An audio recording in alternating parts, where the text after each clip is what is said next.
శ్రీరామనవమి సందర్భంగా అయోధ్య రామ మందిరంలో అద్భుత దృశ్యం ఆవిష్కృతమైంది. బాలరాముడికి సూర్య భగవానుడు తిలకం దిద్దాడు. సరిగ్గా మధ్యాహ్నం 12 గంటల 16 నిమిషాల సమయంలో సూర్యకిరణాలు రామ్లల్ల నుదుటిని తాకాయి. కొన్ని నిమిషాల పాటు ఈ సూర్య తిలకం కనువిందు చేసింది. ఈ సమయంలో ఆలయ అధికారులు బాలరాముకు హారతి ఇచ్చి ప్రత్యేక పూజలు చేశారు. ఈ మహత్తర ఘట్టాన్ని భక్తులు కన్నులారా వీక్షించి తన్మయత్వం పొందారు.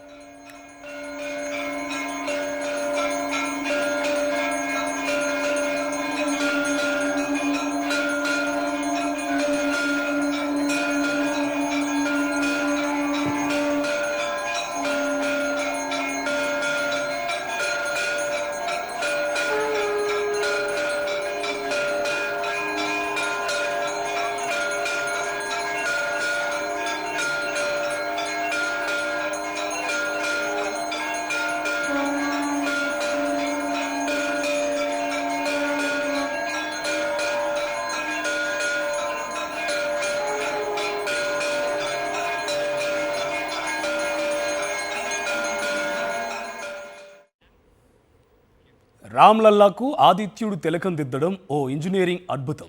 ప్రాచీన ఆలయాల్లో మూల విరాట్టుపై నేరుగా సూర్యకిరణాలు పడే టెక్నాలజీని అయోధ్య రామాలయ స్థపతులు ఉపయోగించారు.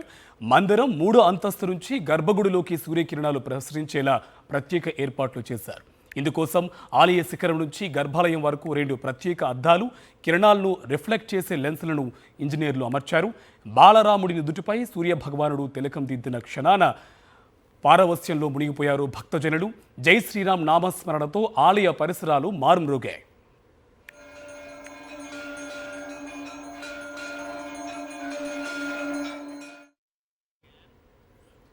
అయోధ్యలో బాలరాముడికి సూర్యకిరణాలు తిలకించే దిద్దే ఘట్టాన్ని వర్చువల్గా వీక్షించారు ప్రధాని నరేంద్ర మోదీ. లోక్సభ ఎన్నికల ప్రచారంలో భాగంగా అసెంబ్లీలోని నల్బరీలో పర్యటించిన ప్రధాని సభ అనంతరం తన ఐప్యాడ్లో సూర్య తిలకాన్ని లైవ్లో చూశారు. దీనికి సంబంధించిన ఫోటోలను సోషల్ మీడియాలో పంచుకొని భావోద్వేగానికి లోనయ్యారు. కోట్లాది మంది భారతీయుల్లానే తనకి కూడా ఇది ఎంతో భావోద్వేగభరిత క్షణమన్నారు ప్రధాని మోదీ. ఈ సూర్య తిలకం వికసిత భారత్ తీసుకునే ప్రతి సంకల్పాన్ని తన దివ్యశక్తితో మరింత ప్రకాశవంతం చేస్తుందని ఆకాంక్షించారు.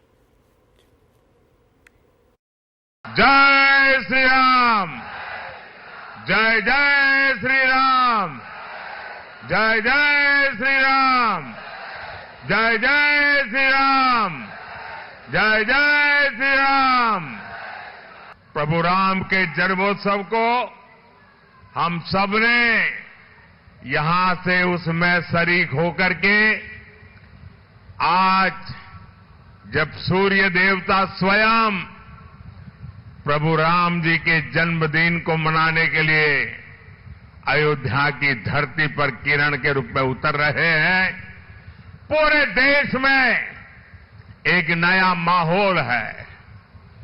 और ये प्रभु राम का बर्थडे 500 साल के बाद आया है, जब वो अपने निज घर में बर्थडे मनाने का सौभाग्य मिला है।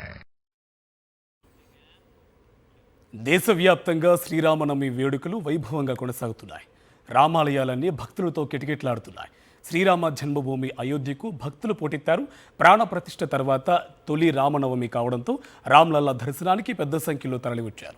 తెల్లవారుజాము నుంచే బాలరామ్కు ప్రత్యేక పూజలు, అభిషేకాలు ప్రారంభమయ్యాయి. రామ మందిరాన్ని ప్రత్యేకంగా అలంకరించిన శ్రీరామ తీర్థక్షేత్ర ట్రస్ట్ భక్తులకు ఇబ్బందులు కలగకుండా అన్ని ఏర్పాట్లు చేసింది. శ్రీరాముడికి సూర్యాభిషేకం, 56 రకాల భోగ ప్రసాదాలు మహానైవేద్యంగా ఏర్పాటు చేశారు అర్చక స్వాములు.